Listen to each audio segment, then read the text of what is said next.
মার মার মার মার মার, এই তো। ওই টিসু ভাই, টিসু ভাই, ওই টিসু ভাই।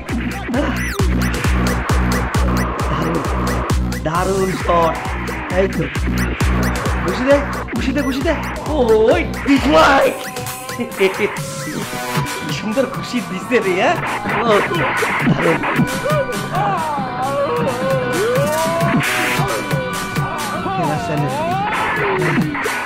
ছবিটা ভালো লাগলো।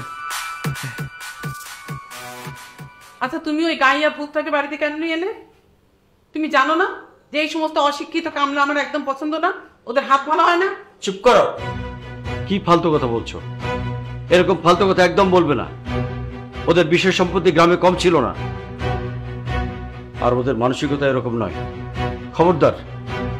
এতই যদি সয় সম্পত্তি থাকে তাহলে হোটেলে গিয়ে উঠলো না কেন, বাড়িতে উঠলো কেন?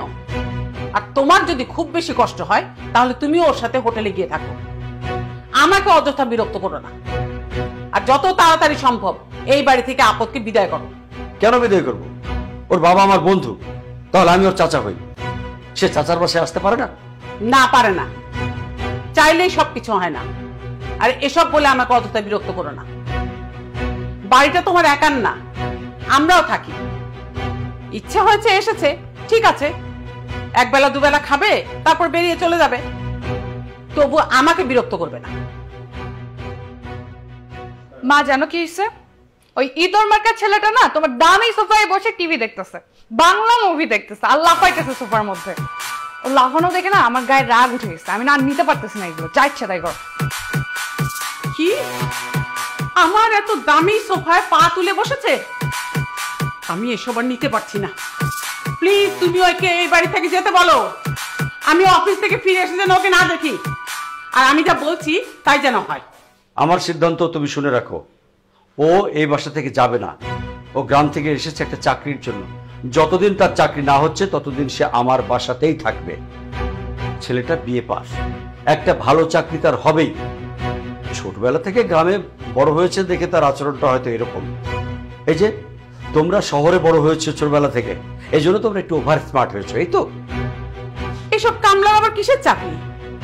গ্রামে থেকে খেতে খামারে কাজ করতে পারে না, শহরে এসে তার আবার কিসের চাকরি? তুমি যাই ভাবো না কেন, ও এখান থেকে যাবে না। ওর বাবার কাছে আমি অনেকভাবে ঋণী।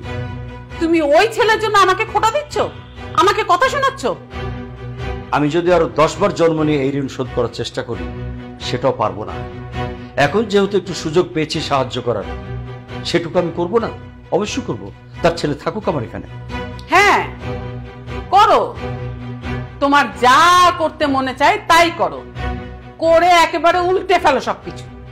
মাত্র 8 বছর বয়সে আমি আমার বাবা আমাকে হারাই। কোনো আত্মীয় স্বজন তখন আমার দিকে ফিরেও তাকায়। আমার এই বন্ধু, তখন তার বয়স 18 বছর।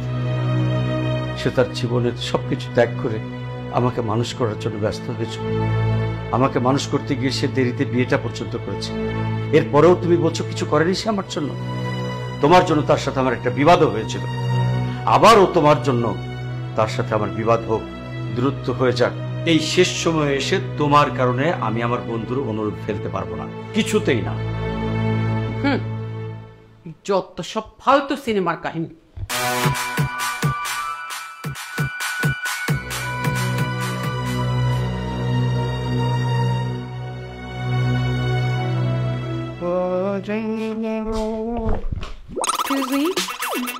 আপনি আমার ভিতর কি করেন?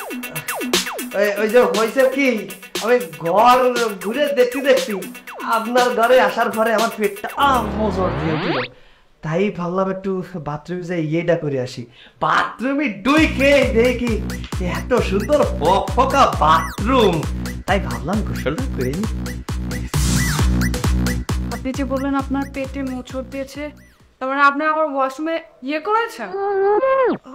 পেট মোচড় দিছে জন্য তো ইয়ে করেছি, তাতে কি হয়েছে? আমি বাবুকে এখনই রাখছি। বাবা, না না না, হ্যালো, এই আরে কি হয়েছে? কি হয়েছে? কি হয়েছে? ও মা গো, আপনি আপামনিরে কি করছেন?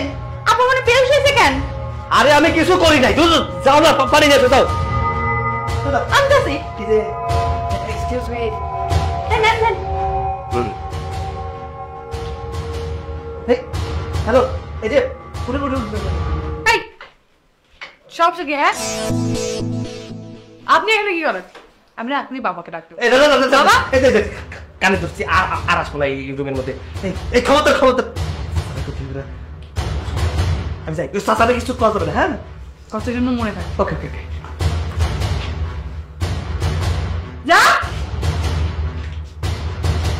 ফাইট